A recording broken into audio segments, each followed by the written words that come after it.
నమస్తే అమ్మా. నమస్తే తల్లి. అమ్మ, పిల్లల పెంపకంలో బాధ్యత అంతా తల్లిదేనా? తల్లిది కూడా అమ్మ. తల్లిది కూడానా? ఆ. తల్లితో పాటు తండ్రిది ఉంది, కుటుంబ సభ్యులందరిది కూడా ఉంది. తల్లిది ఎంతైనా కొంచెం ఎక్కువ, అంతే. ఒక పాలు ఎక్కువ, ఒక పాలు కొంచెం ఎక్కువ పాళ్లే ఉంది. ఎందుకంటే గర్భంలో ఉన్నప్పుడు కూడా ఈవిడ ఆలోచన ధోరణి, ఈవిడ తినే ఆహారం, ఈవిడ ఇతరులతో ప్రవర్తించిన తీరు, లేదా ఇతరులు ఈవిడని బాధ పెట్టినటువంటి పద్ధతి, ఇదంతా కూడా ఆ బిడ్డ యొక్క మనస్తత్వం మీద ప్రభావం చూపిస్తుంది. అంటే ఇక్కడ ఈవిడ ఆలోచన తీరు ఎంత ఉందో, ఈవిడ్ని ఇతరులు బాధ పెడితే ఈవిడ ఏడిచిందే అది ఈవిడ బాధ కాదు కదా, ఈవిడ వల్ల వచ్చింది కాదు, ఇతరులది కదా. కనుక అందరిది ఉంటుందమ్మా, తల్లిది కొంచెం ఎక్కువ ఉంటుంది, అంతే. ఏదైనా సమస్య వచ్చినప్పుడు పిల్లలు సరిగ్గా చదువుకోకపోయినా, వాళ్ళ ప్రవర్తన సరిగ్గా లేకపోయినా, సరైన ఫుడ్ తీసుకోకపోయినా, సాధారణంగా మనం ఇంట్లో ఉంటూ ఉంటాం. ఏం చేస్తున్నావు, నువ్వేం చెప్తున్నావు పిల్లలకి, ఎందుకు చదువుకోవట్లేదు, ఎందుకు అట్లా బిహేవ్ చేస్తున్నావు, నువ్వేం చేస్తున్నావు ఇంట్లో ఉండి, ఈ మాట పదే పదే పదే పదే వింటావు. పిల్లల్ని ఎలా పెంచుతున్నావు అంటారు. ఎందుకు అంటేనమ్మా, ఈ మాట రావడానికి కూడా ఒక కారణం ఉంది. పూర్వం ఆడవాళ్ళు ఇంటి పట్టునే ఉండేవారు, మగవాళ్ళు బయటికి వెళ్ళి సంపాదించుకుని వచ్చేవారు. కనుక చక్కగా ఆరోగ్యకరమైనటువంటి శ్రమ విభజన ఉండేది. అప్పుడు ఏమయ్యేది, తీసుకొచ్చింది ఏదైతే ఉందో అది ఇంట్లో వాళ్ళకి సర్ది పెట్టడం, ఎవరికి ఎంత కావాలో చూడడం, ఇంట్లో వాళ్ళ అవసరాలు తీర్చడం, బయటికి వెళ్ళి సంపాదించుకొచ్చే వాడికి శక్తి కలిగేటట్టుగా తగిన ప్రోత్సాహం ఇవ్వడం ఇంట్లో ఉన్నటువంటి ఆడవాళ్ళు చేసేవాళ్ళు. ఇప్పుడు ఆ రకంగా ఉందా పరిస్థితి? మరి ఈ రోజుకి ఆ మాట అంటున్నారు. అంటే మనం కొన్ని విషయాల్లో అభివృద్ధి పథంలోకి వెళ్ళినా, కొన్ని విషయాల్లో ఇంకా పాత విషయాలని పట్టుకుని పాకులాడుతున్నాం. ఇది సమన్వయం జరగడానికి కొంత సమయం పడుతుంది.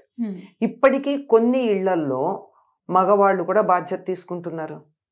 తల్లి ఏం చేస్తుంది, పిల్లలు అల్లరి చేస్తే నాన్నకి చెప్తానంటుంది. అంటుంది. అంటే ఏమిటి, పెద్దరికం తండ్రికి ఇచ్చినట్టు. తండ్రికి పెద్దరికం ఇచ్చి నాన్నకి చెప్తానంటుంది.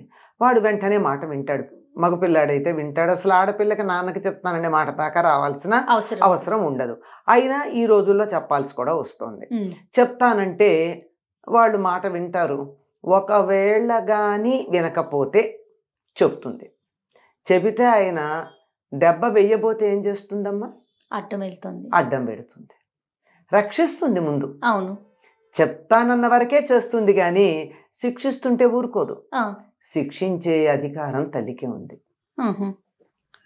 ఎందుకంటే శిక్షించే అధికారం తల్లికి ఎందుకుందంటే, తన గర్భంలోంచి వచ్చిన బిడ్డ, శారీరకమైనటువంటి సంబంధం ఎక్కువ ఉంది తల్లికి బిడ్డకి. అవునమ్మా.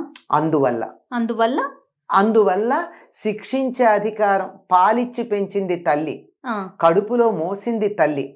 అందుకని శిక్షించే అధికారం తల్లికి ఉంది, తండ్రికి బెదిరించే అధికారం వరకే ఉంది. బాధ్యత కూడా తల్లి తీసుకోవాలంటారా? బాధ్యత తీసుకోవాలండి. బాధ్యత ఎప్పుడు ఇద్దరు కలిసి సమానంగా తీసుకోవాలి. ఉదాహరణకు ఒక మాట చెప్తానమ్మా, పిల్లలకి సరైనటువంటి పద్ధతి నేర్పించాలి అంటే ఇద్దరి బాధ్యత ఉండాలి కదా. ఎప్పుడు భార్యని విసుక్కుంటున్నాడు అనుకోండి తండ్రి, ఆడవాళ్ళు ఇంతే అంటూ ఉన్నాడు అనుకోండి, ఆడవాళ్ళని చులకనగా మాట్లాడాడు అనుకోండి, కొడుకుకి ఏమో అభిప్రాయం కలుగుతుంది? సమాజంలో ఉన్న ప్రతి ఒక్క స్త్రీని అదే భావన అనుకుంటారు. అదే ఆడవాళ్ళు చులకన అనే భావన.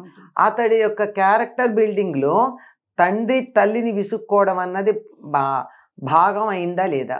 అయింది. మరి ఇప్పుడు ఎవరిది బాధ్యత? ఒక పిల్లవాడు ఇతర ఆడవాళ్ళని చులకన చేసి మాట్లాడుతున్నాడు అంటే బాధ్యత ఎవరిదొచ్చింది అక్కడ? తండ్రిది. ఇది మర్చిపోతున్నాం మనం. అవును. ఎందుకంటే ఎంతసేపు బ్లేమ్ గేమ్ అన్నది ప్రతి మనిషి మనస్సులోనూ ఉండేటటువంటి ఒక తప్పించుకుపోయేటటువంటి పద్ధతి. అంచేత ఏదైనా ఒక పొరపాటు జరిగితే ఈ తప్పు ఎవరిది అని ఎవరి మీద వేయాలని ఆలోచిస్తాం, కానీ దాన్ని సరిదిద్దామని ఆలోచన లేదు. కరెక్ట్ అమ్మా. నా ఉద్దేశం అయితే ముఖ్యంగా ఆడవాళ్ళ మీద నెట్టేస్తారు. పిల్లవాడికి మంచి మార్కులు రాలేదనుకోండి, నీ కొడుకు ఏం చేశాడు చూసావా, అంత మేనమామ పోలిక, అంటాడు ఇంటికి వచ్చి. అవును. అదే తనతో సమానంగా సంపాదన ఉన్నా పోనీ తనతో సమానంగా సంపాదన లేకపోయినా పొద్దున్నుంచి సాయంత్రం దాకా కష్టపడుతున్నా కూడా పిల్లల బాధ్యత వచ్చేసరికి మాత్రం తల్లినే ఎందుకు బ్లేమ్ చేస్తారు అనేది నా ప్రశ్న. అదే కొడుకుకు మంచి మార్కులు వచ్చాయనుకో, నా కొడుకు చూసావా ఫస్ట్ వచ్చాడు అని చెప్తాడు. అవును. అంటే నీకు క్రెడిట్ వచ్చినప్పుడేమో నీ కొడుకా, తప్పు చేస్తేనేమో ఆవిడదే కాదు ఆవిడ పుట్టింటి వాళ్ళని కూడా లాగుతారు, కలిపేసి చెప్పేస్తూ ఉంటారు. అవునమ్మా. ఇది సమాజంలో ఉన్నటువంటి ఒక దోష దృష్టమ్మ, అంతకన్నా ఇంకేం లేదు. తల్లి నుంచి కొంచెం ఎక్కువ వస్తుంది. ఎందుకంటే పెంపకంలో తల్లికి మృదుత్వం ఉంటుంది, తండ్రికి కొంచెం కాఠిన్యం ఉంటుంది. తల్లి తండ్రి నెనరు న్యాయం విడనాడి అంటాడు గురజాడ అప్పారావు. తల్లిలో ప్రేమ ఉంటుంది, తండ్రిలో న్యాయం ఉంటుంది. ఒక్కొక్కసారి తల్లి న్యాయం కూడా ఆలోచించకుండా బిడ్డని సమర్థించే ప్రయత్నం చేస్తుంది, ప్రేమ ఎక్కువై. అంతే తప్ప కొడుకు చనిపోవాలని కానీ కొడుకు చెడ్డదారిన వెళ్ళాలని కానీ ఏ తల్లి అనుకోదు.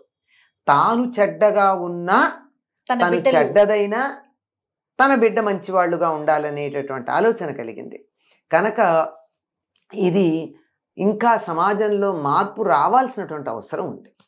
ఒకప్పుడు పూర్తిగా పిల్లల్ని చూసుకునేది తల్లి అయినప్పుడు ఆ బాధ్యత తల్లికి వచ్చేది. ఇప్పుడు తండ్రి తల్లి ఇద్దరూ ఉద్యోగాలకు వెళ్ళినప్పుడు పిల్లల బాధ్యత కూడా తండ్రి వహించవలసి ఉంది. వాళ్ళ ప్రవర్తనలో తేడా ఎలా వస్తుంది?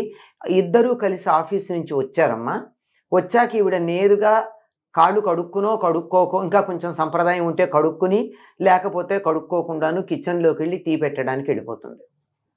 తండ్రి పిల్లలు అలసిపోయామని హాల్లో ఫ్యాన్ వేసి కూర్చుంటారు, వీలైతే ఏసీ వేసి కూర్చుంటారు. ఇంకా ఎంతసేపు అని అడుగుతూ ఉంటారు. మంచినీళ్ళు కూడా ఈవిడే ఇవ్వాలి, స్టవ్ మీద టీ పెట్టి ఆన్ చేసి నీళ్లు తను తీసుకురావాలి. కానీ అదే సరైనటువంటి పెంపకంలో పెరిగిన భర్త గనక అయినట్టయితే ఆవిడ టీ పెడుతుంటే మంచినీళ్ళు ఇచ్చి స్నాక్స్ ప్లేట్లలో సర్ది అన్నీ రెడీ చేసి ఆవిడ టీ తీసుకొచ్చేటప్పటికి ఇద్దరం కలిసి తిందామంటాడు. ఈ రకమైనటువంటి మార్పు సమాజంలో వచ్చినప్పుడు పిల్లలు కూడా అప్రయత్నంగా తల్లికి సహాయం చేస్తారు, తల్లి చెప్పిన మాట వింటారు, తల్లి చెప్పిన మాట వినే పరిస్థితి తీసుకొస్తారు. అది లేకపోయింది, తల్లి చెప్పే మాట పిల్లలు వినని పరిస్థితి వచ్చింది. కావాలంటే పిల్లల్ని మనం సరిగ్గా పెంచలేదు అనగలుగుతున్నాం, కానీ తల్లి సరిగ్గా పెంచే వాతావరణం కల్పిస్తున్నామా? తల్లి మందలించింది తప్పు చేస్తే వెంటనే తండ్రి అమ్మ అలాగే ఉంటుంది, మన ఇద్దరం బయటికి వెళ్ళి తినేద్దాం రా, ఐస్ క్రీమ్ పెట్టిస్తానని తీసుకెడతాడు. ఇంకా పిల్లలు ఏం బాగుపడతారు? ఒకవేళ ఆవిడ తప్పుగా మందలించింది అనుకుందాం, ఆవిడ నిర్ణయంలోనే తప్పుందనుకుందాం పిల్లల్ని మందలించటంలో, అయినా ఆ క్షణాన బిడ్డల ఎదురుగా తల్లిని సమర్థించాలి, తర్వాత నువ్వు చేసింది తప్పని చెప్పాలి. ఈ రకమైన ఓర్పు ఎంతమందికి ఉంది? ఇవేది లేకుండా పిల్లలు సరిగ్గా లేకపోతే తల్లిని మనం మందలిస్తున్నాం. కుటుంబ పరిస్థితులు, తల్లి తండ్రి ఇద్దరు సరిగ్గా ఉన్నా జాయింట్ ఫ్యామిలీస్లో తాత నాయనమ్మలు అనవసరంగా సమర్థిస్తే, తల్లి తండ్రి మందలించినప్పుడు కావాలంటే వాళ్ళు బాధపడకుండా పర్వాలేదు నాన్న ఏమనొద్దు, అమ్మా నాన్న ఏదోలే కోపంలో అనుంటారు అని చెప్పాలి, అని సమర్థించాలి. అట్లా మీ నాన్న అంతే, మీ అమ్మ అంతే, వాళ్ళ సంగతి తర్వాత చూస్తా అని పిల్లలు ఎదురుగా తల్లినో తండ్రినో వాళ్ళు గట్టిగా మాట్లాడారు అనుకోండి, పిల్లలు ఏం బాగుపడతారు? అది అడ్వాంటేజ్ తీసుకుంటారు కదా. అది అందువల్ల పిల్లల పెంపకంలో చిన్నతనంలో పాలివ్వడం పెంచడం అలాంటి సందర్భంలో తల్లిది పూర్తి బాధ్యత. ఆ తర్వాత కుటుంబ సభ్యులందరి యొక్క ప్రభావం పిల్లల మీద ఉంటుంది. ఆ పిల్లల మీద ఆ ప్రభావం పడకుండా తల్లి జాగ్రత్త పడాల్సిన అవసరం ఉంది, అది తల్లి బాధ్యత. ఇతరుల ప్రభావం పిల్లల మీద పడకుండా చూడడం వరకే తల్లి చేయగలిగినటువంటిది, లేదంటే ఇంకా వాళ్ళ ప్రవర్తనలో ఉండే లోపాలకి ఆవిడదే కాదు పూర్తి బాధ్యత. అంతేగమ్మా, కుటుంబం అంతటిదేనమ్మా. కుటుంబంలో ఎంతమంది ఉంటే అంతమంది యొక్క ప్రభావం పిల్లల మీద ఉంటుంది. నమస్తే అమ్మా. నమస్తే అమ్మా. సుమన్ టీవీలో మీ పర్సనల్ అండ్ బిజినెస్ ప్రమోషన్స్ కోసం కింది నెంబర్కి కాంటాక్ట్ చేయండి.